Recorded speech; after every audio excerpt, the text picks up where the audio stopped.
7 lessons I've learned about aging after living with my daughter's family for a year. Hello everyone, and welcome. I'm 78, and I've spent the last year living with my daughter and her family. I thought it would be a temporary arrangement, a little help while I recovered from a fall. But a year has passed, and I'm still here. It's been an unexpected journey, a crash course in adapting to a new phase of life. And it's taught me some valuable lessons about aging that I want to share with you today. 7 lessons, in fact, that I hope will resonate with you, whether you're facing similar changes yourself or anticipating them down the road. Stay with me until the end, because the last lesson is the one that's changed my outlook the most. And if you haven't subscribed yet, I encourage you to do so now, and hit that notification bell so you don't miss out on future videos about aging gracefully and finding joy in every stage. Lesson 1. Privacy is a precious commodity. I always valued my independence, my own space, my quiet routines. My days were structured around my own schedule. I'd wake up when I pleased, have my coffee in peaceful solitude, read the newspaper without interruption. My home was my sanctuary, a place where I could retreat and recharge. Moving in with my daughter's family, I knew I'd be giving some of that up, but I didn't anticipate the extent of the shift. The constant activity, the shared bathroom, the television always on, it was a sensory overload. The house, once a haven of tranquility, now buzzed with a constant hum of activity. Evenings, which I used to spend in quiet contemplation, were filled with the sounds of family life, homework being done, dinner being prepared, and the general lively chatter of a busy household. I learned that even the most loving families, with the best intentions, can inadvertently encroach on your personal space. It's not intentional. It's the natural consequence of multiple generations living under one roof. Everyone has their own routines, their own needs, and sometimes those needs clash. The challenge lies in finding a balance, respecting each other's boundaries, while still fostering a sense of togetherness. What I've discovered is the importance of actively carving out little pockets of privacy, claiming small corners for myself. These became my personal retreats, essential for my well-being. A comfortable chair in the garden, where I could listen to the birdsong and soak in the morning sun, became my morning meditation spot. A quiet hour in the local library, surrounded by books and the hushed whispers of other readers, became my afternoon escape. Even just a few minutes in my bedroom with the door closed, taking deep breaths and centering myself, helped me regain a sense of equilibrium. These small sanctuaries, these moments of solitude, have become essential for maintaining my sense of self within the bustling dynamic of family life.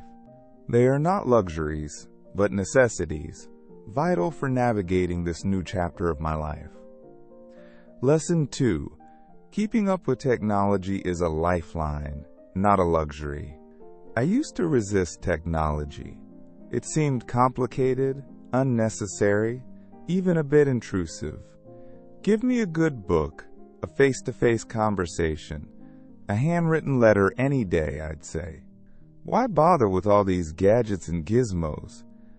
I was perfectly content with my rotary phone and my trusty television set. But living within a multi-generational household, I quickly realized how crucial technology is for staying connected, especially as we age. It's not just about keeping up with the times. It's about maintaining vital connections to the world outside my daughter's home, a world that was rapidly changing while I clung to the familiar comforts of the past. Learning to use video chat, for instance, was a revelation. Seeing my other children and grandchildren's faces on the screen, hearing their voices in real time, bridged the geographical distance between us. It wasn't quite the same as a hug, but it was a close second, a precious way to stay involved in their lives, to witness their milestones, to share their laughter and tears. Mastering email allowed me to stay in touch with friends, some of whom I hadn't spoken to in years. It opened up a whole new avenue of communication, a way to reconnect with old friends and make new ones. I even joined a few online communities, groups dedicated to discussing books, gardening, and even classic movies, discovering a whole network of like-minded individuals I never would have met otherwise. Even navigating online shopping became a necessity. It wasn't just about convenience. It was about accessing items I couldn't easily find in local stores, especially as my mobility became more limited. Ordering groceries online, having medications delivered to my doorstep, these were small things that made a big difference in my daily life, allowing me to maintain a degree of independence I wouldn't have had otherwise. What I once considered a frivolous distraction, a realm for younger generations, became an essential tool, my window to the world, a way to engage with life beyond the four walls of my daughter's house. These skills, once daunting and unfamiliar, have become my lifeline, a means of staying connected, informed, and engaged. Technology, once a source of resistance, has become a source of empowerment, a bridge between generations, and a vital link to the ever-evolving world around me. It hasn't replaced the warmth of human connection, but it has augmented it, expanded it, and enriched it in ways I never could have imagined. Lesson 3. Accepting help doesn't diminish you. This was a hard one for me. I was raised to be self-sufficient, to pull myself up by my bootstraps, to never be a burden. Asking for help felt like admitting weakness, a sign of failing independence. I prided myself on being the caregiver, the strong one, the one offering support, not needing it. I was the one who cooked holiday dinners for the entire family, the one who organized family gatherings, the one everyone turned to in times of need. Asking for help felt like a betrayal of that identity, a confession that I was no longer capable of fulfilling my role. But as my body changed, as everyday tasks became more challenging, I realized that accepting assistance wasn't a sign of weakness. It was an act of wisdom, a testament to the changing nature of life itself.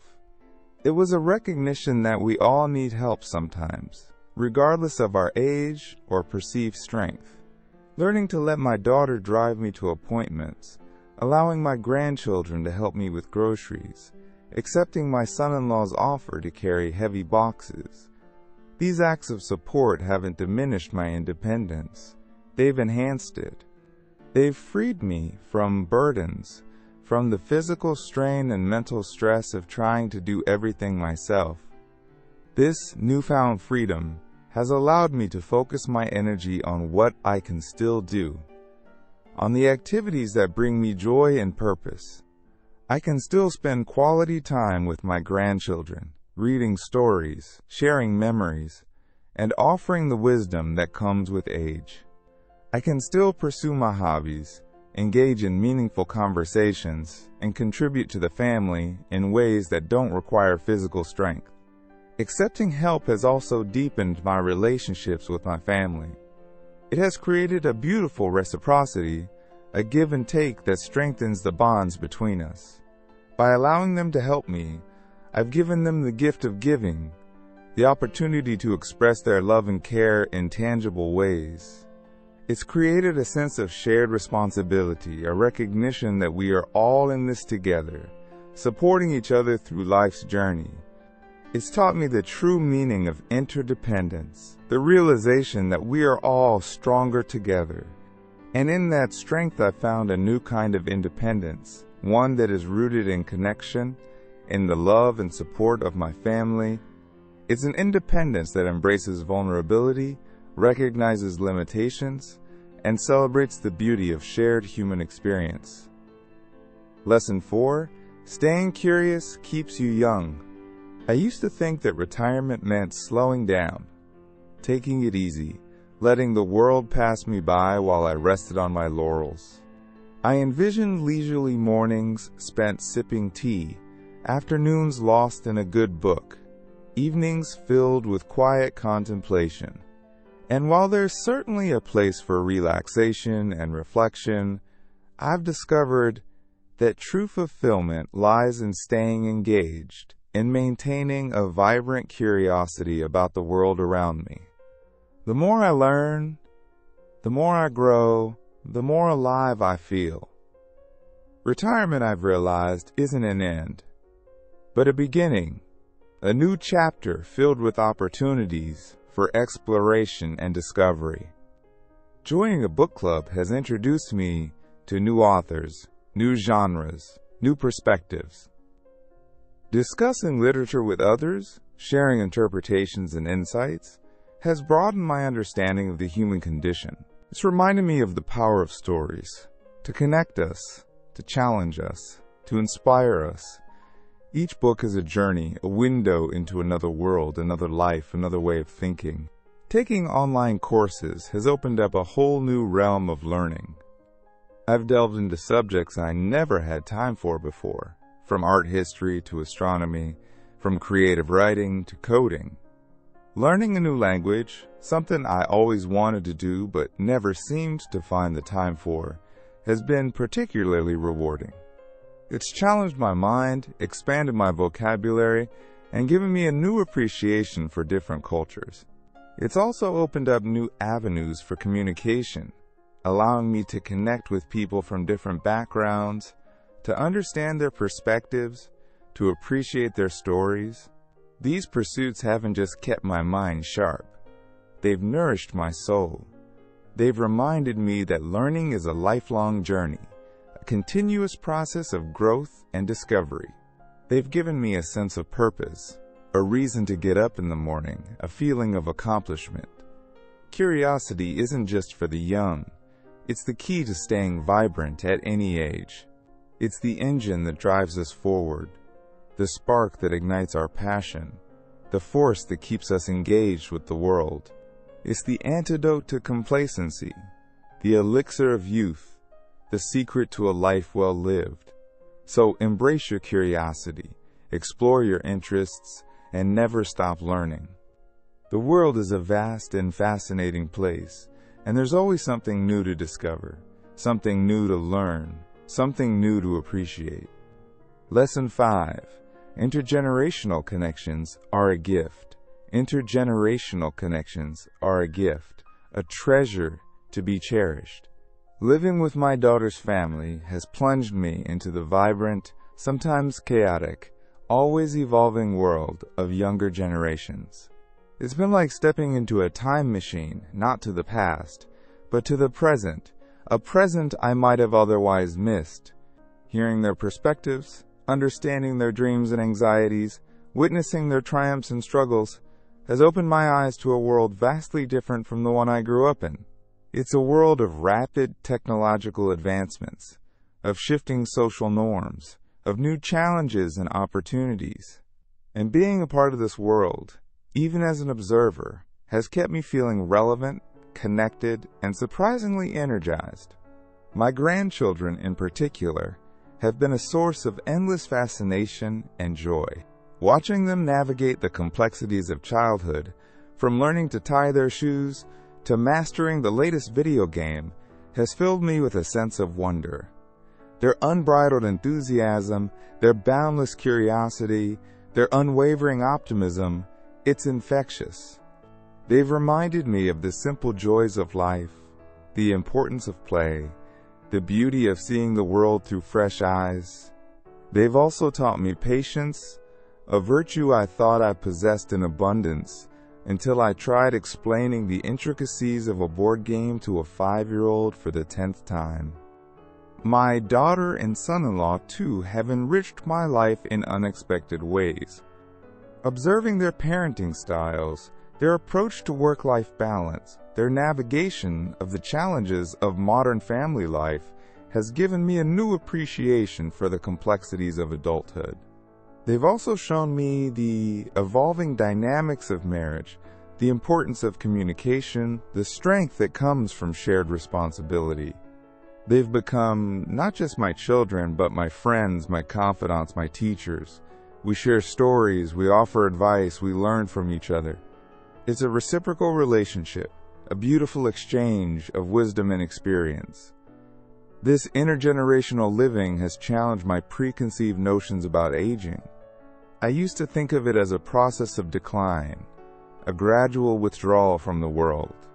But being surrounded by younger generations has shown me that aging can be a time of continued growth, of new connections, of deeper understanding. It's a time to share the wisdom accumulated over a lifetime, to offer guidance and support, to leave a legacy of love and understanding. It's also a time to learn, to adapt, to embrace new perspectives. It's a time to be a student as well as a teacher, a listener as well as a speaker. And in that exchange, in that interweaving of generations, lies the true gift of family, the enduring power of connection. It's a gift that keeps on giving, enriching our lives in ways we never could have imagined. It's a constant reminder that life is a journey best traveled together, across generations, hand in hand, heart to heart. Lesson 6. Little routines create a sense of normalcy. In the midst of this significant life change, moving from the familiar comfort of my own home to the bustling environment of my daughter's family, I discovered the profound importance of routines. They became my anchors in a sea of new experiences, my stabilizing force in a world that often felt unpredictable and overwhelming. These routines, seemingly small and insignificant, provided a sense of normalcy, a thread of continuity connecting my past to my present. My morning cup of tea, for instance, became a sacred ritual.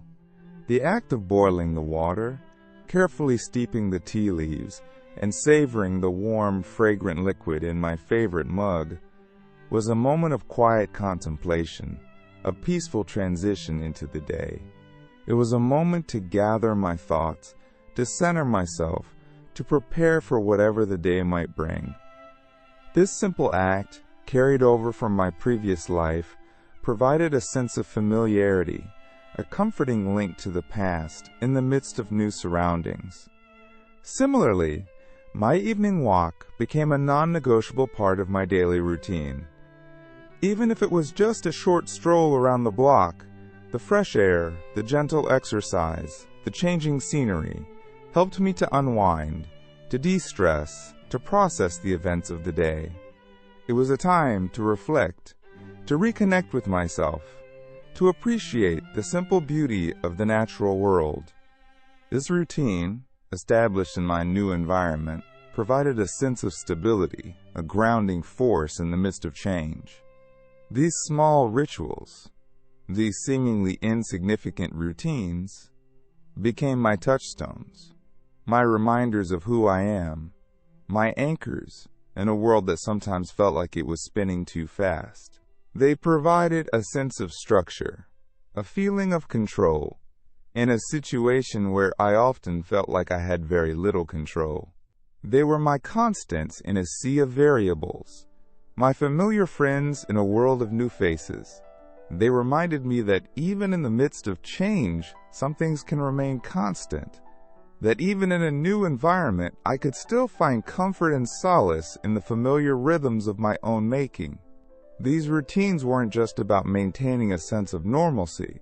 They were about preserving my sense of self, about holding on to the essence of who I am in the midst of a significant life transition. They were my anchors, my lifelines, my small but powerful reminders that even in the midst of change, I could still find stability, comfort, and a sense of peace. Lesson 7. Gratitude is the greatest medicine. This was the hardest lesson to learn, and it's still a work in progress. It's easy to dwell on what we lose as we age. Our independence, our physical strength, our youthful vitality. It's easy to get caught in a cycle of regret, longing for the days when we were younger, stronger, more carefree. I found myself doing this often, especially in the early days of living with my daughter's family. I missed my quiet home, my predictable routines, my independent life. I mourned the loss of my physical abilities, the ease with which I used to navigate the world. I yearned for the days when I could drive myself wherever I wanted, when I could cook a meal without assistance, when I could climb a flight of stairs without pausing for breath. But then something shifted. I began to notice the small joys, the everyday blessings that I had previously overlooked, the laughter of my grandchildren, the warmth of a hug from my daughter, the comforting presence of my son-in-law, the smell of freshly brewed coffee in the morning, the vibrant colors of the garden in bloom, the cozy warmth of a fire on a chilly evening. These simple pleasures, these moments of grace, began to fill the spaces where grief and regret had once resided. I started a gratitude journal, a small notebook where I recorded 3 things I was grateful for each day. Some days, the entries were profound. The unwavering love of my family, the gift of another day of life, the beauty of a sunrise. Other days, the entries were simple. A delicious meal, a good book, a sunny afternoon. But regardless of the magnitude of the blessing, the act of acknowledging it, of writing it down, of giving it voice, transformed my perspective. It shifted my focus from what I had lost to what I still possessed, from the past to the present, from regret to appreciation. Gratitude, I discovered, is a powerful medicine. It doesn't erase the challenges of aging, but it softens their edges. It doesn't magically restore lost abilities, but it illuminates the strengths that remain. It doesn't turn back the clock, but it allows us to savor the present moment, to appreciate the beauty of the here and now. It's about finding joy in the ordinary, in the everyday moments that make up a life.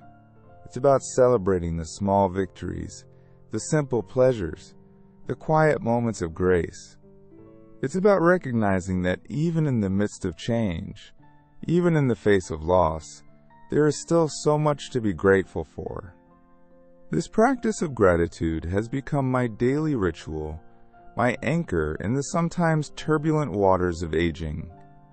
It's a reminder that even in the midst of challenges, there is always light, always hope, always something to be thankful for. And in that thankfulness, in that appreciation for the present moment, lies the secret to aging gracefully, the key to finding joy in every stage of life. It's a journey, not a destination. And gratitude is the compass that guides us along the way. It's the gentle whisper that reminds us that even in the twilight years, life is a precious gift, a tapestry woven with threads of love, connection, and enduring grace. And in those threads, we find the strength to embrace the journey, to navigate the challenges, and to celebrate the beauty of a life well lived. Thank you for joining me today. I'd love to hear your thoughts. Leave a comment below and share one thing you're grateful for today. And if you enjoyed this video, please like and subscribe. Hit that notification bell so you don't miss out on the latest tips on life after 60, all for free. Your support means the world to me.